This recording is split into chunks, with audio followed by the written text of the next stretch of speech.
वर्षातला सगळ्यात मोठा सण म्हणजेच गणेशोत्सव अवघ्या 40-42 दिवसांवरती आलाय।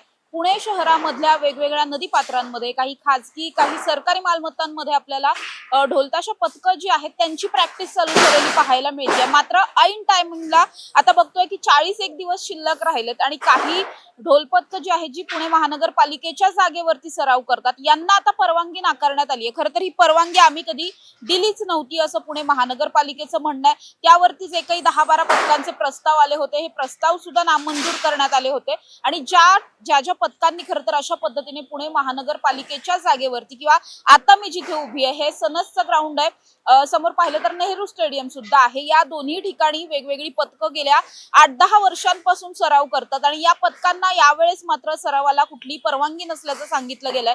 असं असताना आज या पथकांकडून मांडव घालण्यात येतात। अर्थात या सगळ्यामध्ये काही राजकीय नेत्यांनी सुद्धा निवेदनं दिलेली पाहायला मिळाली, कारण ऐन टायमिंगला या पथकांना दुसरीकडे जागा कुठे उपलब्ध करून देणार आणि मग तिथून पुढचं सगळंच पथकांचं नियोजन कसं होणार हा एक खूप मोठा प्रश्न आहे। माझ्या बरोबर याच पथकातले काही वादक आहेत, त्यांच्याशी बोलून जाणून घेणार आहोत की आतापर्यंत ते नेमकं कुठे सराव करत होते आणि आता जी काही अचानक परवानगी नाकारण्यात आली आहे वगैरे, किंवा आता हे जे ऑलरेडी त्यांचं मांडवाचं काम चालू आहे हे काम सुद्धा अतिक्रमण करून पाडण्याची सुद्धा शक्यता वर्तवली जाते। काय वाटतं एकंदरीत पाहिलं, तुम्ही किती वर्ष झाले या ठिकाणी प्रॅक्टिस करता? गेले 10 वर्ष आले आम्ही या ठिकाणी प्रॅक्टिस करतो। मध्यवर्ती वाटतो इथं कुठलं असं म्हणजे रेसिडेन्शियल एरिया आहे पण तर रहिवासी कोणी नाहीये, त्याच्यामुळं कोणाला त्रास होत नाही या गोष्टीचा। आणि राहिला प्रश्न ग्राउंडचा, जे खेळाडू हे करतात प्रॅक्टिस करतात त्यांचा आणि आमचा, तुम्ही आता बघू शकता इकडं की त्यांचा आणि आमचा कुठलाही संबंध नसतो। त्यांची इथं पार्किंगची जागा आहे, ते तिथं त्यांचं झाल्यानंतर 7 वाजता ते सगळे जातात। 7 वाजता गेल्यानंतर आम्ही तिथं सराव चालू करतो की जेणेकरून आपल्यामुळे त्यांना त्रास नको।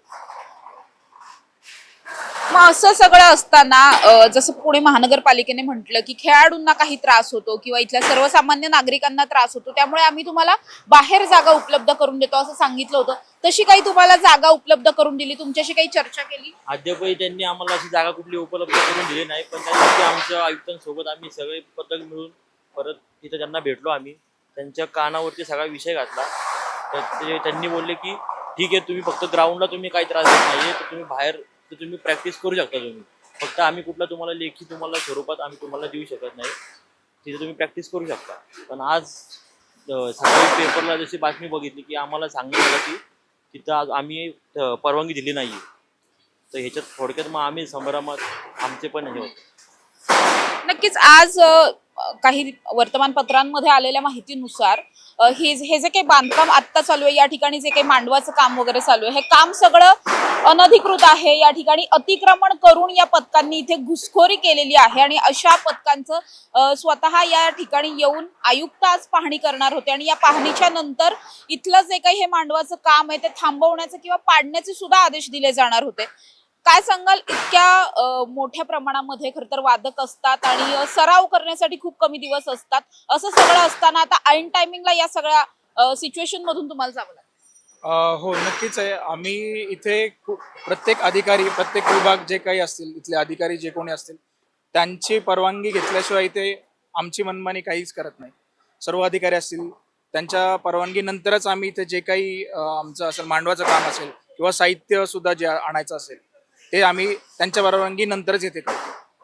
सो आम्ही त्याचबरोबर इथे जे कोणी खेळाडू येतात त्यांनी जे सांगितलं होतं आमच्यामुळे खेळाडूंना त्रास होतो, पालकांना त्रास होतो, तर आम्ही याची पूर्ण काळजी घेतो इथे आणि आमचं वातावरण इथं जे असतं ते सुद्धा शिस्तीचं असतं। सो आम्ही आमच्याकडून कुठल्याही खेळाडूंना, पालकांना किंवा इथे नगरपालिकेच्या जागेला काही त्रास होईल याची आम्ही सगळ्यात पहिली खबरदारी घेतो, असं काही न व्हावं आणि आमचा सुद्धा सराव व्यवस्थित व्हावा या अनुषंगानेच आम्ही सगळे इथे काम करत असतो। पण मनपाच्या अधिकाऱ्यांचं असं म्हणणं आहे की आम्ही कुठलीही परवानगी दिलेलीच नसताना आता हे मांडवाचं काम अनधिकृतपणे चालू झालंय, तुम्हाला खरंच अशी परवानगी होती किंवा काही चर्चा झाली?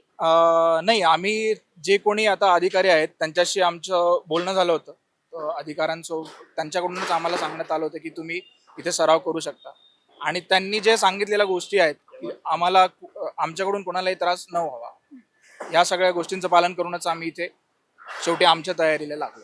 आणि दुसरी गोष्ट एक अशी की जिथं महाराष्ट्रात असं सांगतात की आता गणेशोत्सव हा महाराष्ट्राचा पारंपरिक उत्सव म्हणून तुम्ही एकीकडे मान्यता देता, आम्ही पारंपरिक वाद्याचं वादन करून पूर्ण गणेशोत्सव पार पडत असतो आणि त्या जर आमच्या या सहभागाला जर असं गालबोट लागत असेल तर ते सुद्धा बरोबर नाही. आम्ही सगळ्या जे काही नियम आम्हाला सांगून दिलेले आहेत त्याच्या बाहेर न जाताच आम्ही इथे सर्व कार्यरत आहोत.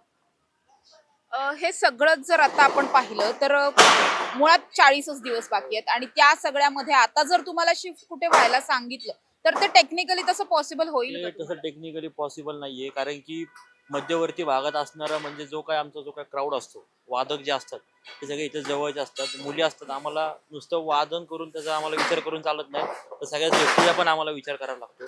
बरं, पालिकेने जर का आम्हाला जागा कुठे अलॉट केली तर ते काय ठिकाणी सायलेंट झोन एरिया असतात, तर त्याचा पण आम्हाला विचार करावा लागतो. परत बाकी पक्षी वगैरे असतात त्यांना त्रास झाला नाही पाहिजे, या सगळ्या गोष्टींचा आम्हाला विचार करावा लागतो. ते नुसतं आपल्यासाठी वाजवायचं तसं करून चालत नाही. मग आता या सगळ्याच्या नंतर जसं खरं तर आज आयुक्त या ठिकाणी येऊन पाहणी करणार होते आणि जर अतिक्रमण केलंय असं वाटलं असतं तर ते अतिक्रमण पाडण्याच्या सुद्धा सूचना देण्यात येणार होत्या. आज अर्थात आयुक्त या ठिकाणी आलेच नाहीयेत, मात्र जर ते उद्या आले किंवा जर हे अचानकपणे पाडण्याचं तुम्हाला सांगण्यात आलं तर तुमची भूमिका काय असेल?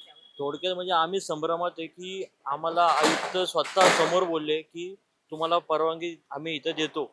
परवानगी देतो म्हटल्यानंतर आम्ही मांडव वगैरे जे काय आहे त्या गोष्टी आम्ही चालू केल्या पुढचं काम.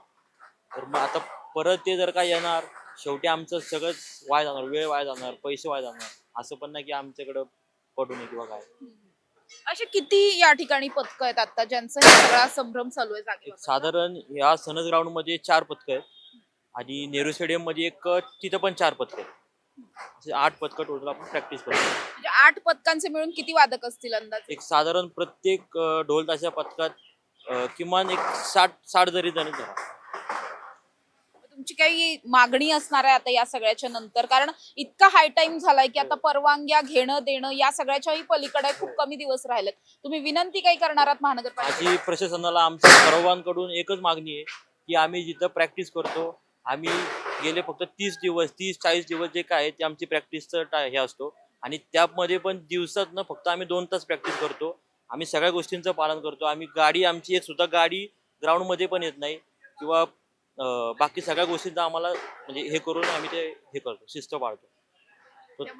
हा हो, नक्कीच आपण बघतोय की हा सगळा जो प्रश्न आहे तो खरं तर आधी सॉल्व्ह झाला असता तर कदाचित बरं झालं असतं. आता मोजके अगदी 40-42 दिवस बाकी आहेत आणि 40-42 दिवसांमध्ये आता महानगरपालिका असं म्हणते की ही जागा मुळातच या जागेवरती अशा पद्धतीने ढोलपथकांना सराव करण्यासाठीच बंदी आहे किंवा परवानगी नाहीये.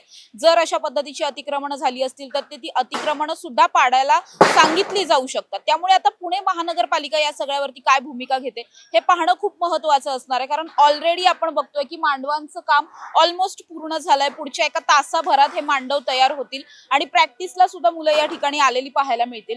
मग ऐन टायमाला या ढोलताशा पथकांनी कुठे जायचं हा एक खूप मोठा प्रश्न आहे. दुसरीकडे जर पुणे महानगरपालिकेकडून परवानगी नव्हती तर मग दुसरी जी काही जागा देणं अपेक्षित होतं ही जागा खरं तर आधीच द्यायला हवी होती, जेणेकरून पुढचं सगळं नियोजन नीट झालं असतं.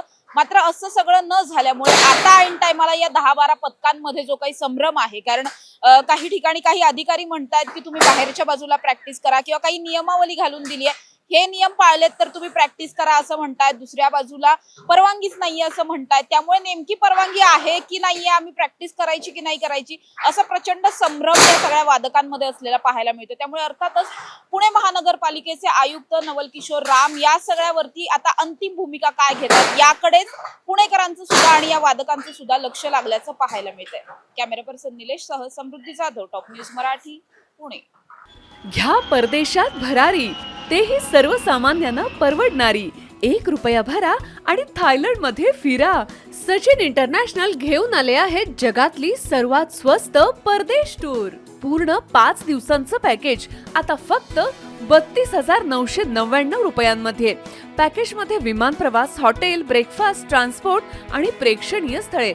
सचिन इंटरनॅशनल 18 वर्षांपासून पर्यटन क्षेत्रातील एक विश्वसनीय नाव.